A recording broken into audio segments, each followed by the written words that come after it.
എൻ്റെ പേര് Chandrika, doctor B Chandrika എന്ന് പറയും. ഞാൻ ഡോക്ടറല്ല, PhD എടുത്ത ഡോക്ടറാണ്. ഇവരെല്ലാം വിചാരിച്ചത് ഞാൻ ഡോക്ടറാണെന്ന്. എല്ലാവരും എന്നെ ഏത് ഡിപ്പാർട്ട്മെൻറ്റാണെന്ന് ചോദിക്കാറുണ്ട്.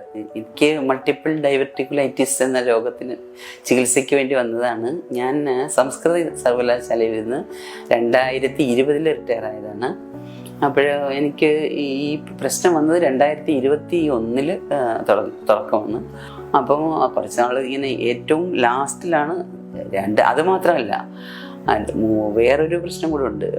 വെജിനൽ ഫിസ്റ്റുലയും കൂടെ ഉണ്ടായിരുന്നു. ഈ 2 രോഗവുമായിട്ടാണ് ഞാൻ നടന്നിരുന്നത്. 2-3 വർഷം നടന്നു. കൊളസ്റ്റമി ചെയ്യേണ്ടി വരും എന്ന് പേടിച്ചാണ് ഞാൻ അന്ന് ഓപ്പറേഷൻ ചെയ്യാതിരുന്നത്. ഹെസ്റ്റിറ്റമിക്ക് ശേഷമാണ് കൂടുതലായിട്ട് വന്നത്. എനിക്ക് തോന്നുന്നത് ഈ യൂട്രസ് റിമൂവ് ചെയ്തതിന് ശേഷം അതിൽ കൂടി വെജിനെ കൂടി ഈ മോഷൻ വരുന്ന ആ രോഗമായിരുന്നു വന്നത്. അതിനുശേഷം ഒരു സർജിക്കൽ പ്രൊസീജിയറിലൂടെ മാറ്റാൻ പറ്റൂ എന്നതുകൊണ്ട് നല്ലൊരു ബെസ്റ്റ് സർജനെ തന്നെ വേണമല്ലോ നമുക്ക്. നല്ല ബെസ്റ്റ് ഗ്യാസ്ട്രോ സർജനെ നോക്കിയപ്പോൾ ബൈജു സേനാധിപൻ എന്ന് പറഞ്ഞ ഡോക്ടറെ പറ്റി അന്ന് മുതലേ അദ്ദേഹം ഫേമസ് ആയിരുന്നു. കുറേ വർഷങ്ങൾക്ക് മുമ്പ് ഒരു കേസൊക്കെ എല്ലാവർക്കും അറിയാവുന്ന കേസാണെന്ന് തോന്നുന്നു. അപ്പോഴേ അദ്ദേഹത്തെക്കുറിച്ച് നല്ല പേരായിരുന്നു. അപ്പോഴെനിക്ക് ഓർമ്മ വന്നു, സാറിൻ്റെ പെരുമാറ്റത്തിൽ എനിക്ക് വളരെ അത്ഭുതം തോന്നി. കാരണം ഒരു സഹോദരനെ പോലെ വളരെ ആയിരുന്നു. കരുതലെന്ന് പറഞ്ഞാൽ അത് സാറാണെന്ന് എനിക്ക് തോന്നിപ്പോയി. അത്രയ്ക്കും എൻ്റെ ബ്രദേഴ്സാണ് കൊണ്ടുവന്നത്. എൻ്റെ 2 മക്കൾ ഇവിടെ ഇല്ലായിരുന്നു. അതുകൊണ്ട് തന്നെ എനിക്ക് പേടിയായിരുന്നു. ഇതെങ്ങനെ തന്നെ ഞാനിത് ഫേസ് ചെയ്യണമല്ലോ എന്ന് പേടിച്ചിരുന്നു. എൻ്റെ ബ്രദേഴ്സ് നല്ല സപ്പോർട്ട് ചെയ്തിരുന്നു. അതുകൊണ്ട് ഡോക്ടറെ കണ്ടപ്പോഴും എനിക്ക് അതുപോലെ തന്നെയാണ് തോന്നിയത്. അപ്പോൾ ഡോക്ടർ ആദ്യം പറഞ്ഞത് ഒരു ദിവസം മുൻപേ ആയിരുന്നു ചെയ്യേണ്ടത്. അത് കഴിഞ്ഞിട്ട് 12-ാം തീയതി ഞങ്ങൾ ജോയിൻ ചെയ്ത് 13-ാം തീയതി ചെയ്യാമെന്നായിരുന്നു പറഞ്ഞത്. പക്ഷേ എനിക്ക് എൻ്റെ ഭയം കണ്ടിട്ട് ഡോക്ടർ പറഞ്ഞു നമുക്ക് ഒരു ദിവസം കഴിഞ്ഞ് ചെയ്യാം. അപ്പോൾ അത്തരത്തിലൊരു കരുതൽ ഡോക്ടറുടെ ഭാഗത്തു നിന്നുണ്ടായി. അടുത്ത ദിവസം തന്നെ സർജറി നടന്നു. പിന്നെ SICU യൂണിറ്റിലായിരുന്നു 3 ദിവസം ഞാൻ ഉണ്ടായിരുന്നത്. എനിക്ക് ഭയങ്കര വേദനയും കാര്യങ്ങളൊക്കെ ആയിരുന്നു. ഭയങ്കര വേദനയായിരുന്നു. രാത്രിയിൽ എപ്പിഡ്യൂറലിൽ കൂടെ ഞാൻ പോയിക്കൊണ്ടിരുന്നത്. പക്ഷേ അവിടെ ഉണ്ടായിരുന്ന നേഴ്സുമാരുടെ സപ്പോർട്ട്, ഡോക്ടർമാരുടെ ഒരു റാപ്പോ എന്നെ വല്ലാതെ ആകർഷിച്ചു. കാരണം പല ഹോസ്പിറ്റലിൽ ഞാൻ കിടന്നിട്ടുണ്ടായിരുന്നു. പക്ഷേ ഇത്രയൊരു ഡോക്ടറും നേഴ്സും അറ്റൻഡറും എല്ലാവരും ഒരു യൂണിറ്റായിട്ട് ഒരേ മനസ്സോടെ എല്ലാവർക്കും വേണ്ടി പ്രവർത്തിച്ചു. അതിനെ വല്ലാതെ ഞാൻ അവരോടൊക്കെ പറഞ്ഞു, വല്ലാതെ ആകർഷിച്ചു ആ ഒരു പെരുമാറ്റം. മറ്റൊരു ഹോസ്പിറ്റലിലും കിട്ടാത്തതായിട്ടുള്ള ഒരു അറ്റ്മോസ്ഫിയർ ഉണ്ടായി. ശരിക്കും 3 ദിവസം കൊണ്ട് ഞാൻ റിക്കവറായി. ഇന്നലെ ആണ് റൂമിലേക്ക് വന്നത്. നാളെ ഡിസ്ചാർജാണ്. ഡോക്ടറെ കുറിച്ച് എനിക്ക് പറയാൻ വാക്കുകളില്ല. അതുപോലെ ഇവിടുത്തെ സ്റ്റാഫും അതുപോലെ തന്നെയാണ്. എല്ലാവരും ഒരു വലിപ്പച്ചെറുപ്പം ഇല്ലാത്ത ഒരു രീതിയിലാണ് ഇവരുടെ എല്ലാം ഇടപെടൽ. അതുപോലെ തന്നെ വേറൊരു കാര്യം ഞാൻ ശ്രദ്ധിച്ചതെന്ന് പറഞ്ഞു കഴിഞ്ഞാൽ, നമ്മൾ ചില ഹോസ്പിറ്റലിലൊക്കെ പോകുമ്പോൾ ചില ഡോക്ടർമാരൊക്കെ വലിയ ബലം പിടിച്ചു കൊണ്ടിരിക്കും, ചിലരൊക്കെ നല്ല ഫ്രണ്ട്ലി ആയിരിക്കും. പക്ഷേ ഒരു ഡോക്ടർ പോലും ഞാൻ അങ്ങനെ കണ്ടില്ല. എൻ്റെ അടുത്ത് തന്നെ കുറേ ഡോക്ടർമാർ വന്നിരുന്നു. എല്ലാവരും വന്ന് നോക്കുമ്പോഴും അവരെല്ലാവരുമായിട്ടുള്ള ഒരു rapport, it was astonished. I was really very happy to say that this hospital will rock. എനിക്ക് നല്ല വിശ്വാസമുണ്ട്. ഈ ഹോസ്പിറ്റൽ വളരെ നന്നായിട്ട് വരും. ഇങ്ങനെ തന്നെ പോവുകയാണെങ്കിൽ നന്നായിട്ട് വരുമെന്ന് എനിക്ക് നല്ല ഉറപ്പുണ്ട്. ഡോക്ടർ ബൈജു സേനാധിപൻ എൻ്റെ ഹൃദയം നിറഞ്ഞ മനഃപൂർവ്വമായ നന്ദിയും സ്നേഹവും കടപ്പാടും അറിയിക്കും. ആ മാഡത്തിന് റെക്ടോ വജൈനൽ ഫിസ്റ്റുല എന്ന് പറയുന്നൊരു കണ്ടീഷനാണ്. അതായത് റെക്ടോ എന്ന് പറഞ്ഞാൽ മലാശയത്തു നിന്ന് വജൈനയ്ക്ക് ഒരു ട്രാക്ക് ഉണ്ടാകുക. ആ ട്രാക്ക് ഉണ്ടാക്കിയിട്ട്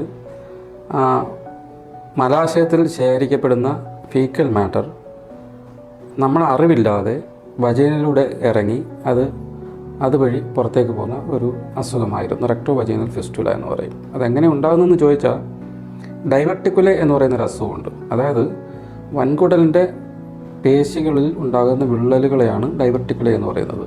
അത് മലാശയത്തിലുണ്ടാവാം, മേളിലുണ്ടാവാം, വൻകുടലിൻ്റെ മറ്റ് ഭാഗങ്ങളിലുണ്ടാകാം.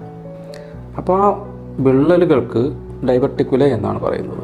അതിൽ ഇൻഫെക്ഷൻ വരുമ്പോഴാണ് ഡൈവർട്ടിക്കുലൈറ്റിസ് എന്ന് പറയുന്നത്. അത് പൊട്ടി അവിടെ പഴുപ്പാകുമ്പോഴാണ് ഡൈവർട്ടിക്കുലാർ ആബ്സസ് എന്ന് പറയുന്നത്. ആ പഴുപ്പ് അവിടെ ശേഖരിച്ചതിന് ശേഷം പുറത്തേക്ക്, നമ്മുടെ നാച്ചുറൽ മെക്കാനിസമാണ് പുറത്തേക്ക് പൊട്ടി ഒഴുകുക എന്നുള്ളത്. ഇപ്പോൾ ഏതെങ്കിലും ലീസ്റ്റ് റെസിസ്റ്റൻ്റ് ആയിട്ടുള്ള ഏരിയ ഉണ്ടാണെങ്കിൽ പ്രകൃതി തന്നെ അതിനെ പൊട്ടിച്ച് പുറത്തേക്ക് കളയും. ഇപ്പം മാഡത്തിന് ആൾറെഡി ഒരു ഹിസ്റ്റക്ടമി, ഗർഭപാത്രം റിമൂവ് ചെയ്തിട്ടുണ്ടായിരുന്നു. അതുകൊണ്ട് അതിൻ്റെ ബാക്കി വെച്ചിരിക്കുന്ന വജീനയുടെ വോൾട്ട് അവിടെയുണ്ട്. അപ്പോൾ അതാണ് ഏറ്റവും ലീസ്റ്റ് റെസിസ്റ്റൻ്റ് ഏരിയ ആ ഭാഗത്തെ സംബന്ധിച്ചിടത്തോളം. അപ്പോൾ അതുവഴി പഴുപ്പ് പുറത്തേക്ക് പൊട്ടി ഒഴുകും. അപ്പോൾ അന്നേരത്തേക്കുള്ള പ്രയാസങ്ങളൊക്കെ മാറും. പക്ഷേ ആ ട്രാക്ക് അതുപോലെ നിലനിൽക്കും. ട്രാക്ക് അതുപോലെ നിലനിൽക്കുകയും മലാശയത്തിൽ ശേഖരിക്കപ്പെടുന്ന മലം ആ ട്രാക്കിലൂടെ നമ്മളെ മനസ്സറിയാതെ വജൈനയിൽ കൂടെ പുറത്തേക്ക് തള്ളുകയും ചെയ്യും. അത് വളരെ ദുസ്സഹനീയമായിട്ടുള്ളൊരവസ്ഥയാണ്.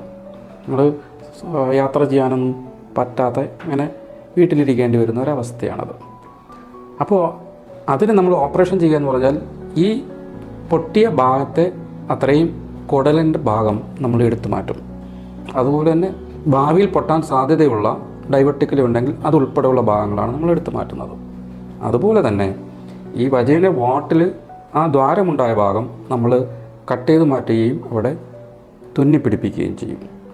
വീണ്ടും ഉണ്ടാകാതിരിക്കാൻ വേണ്ടിയിട്ട് ആമാശയത്തിൻ്റെ അനുബന്ധ ഭാഗമായ ഒമൻറ്റം എന്ന് പറയുന്ന അവയവത്തിൻ്റെ ഒരു പീസ് അതിൻ്റെ രക്തഓട്ടത്തോടു കൂടി തന്നെ അവിടെ എത്തിച്ച് ഇൻ ബിറ്റ്വീൻ ഇത് രണ്ടിൻ്റെ ഇടയ്ക്ക് നിക്ഷേപിക്കും.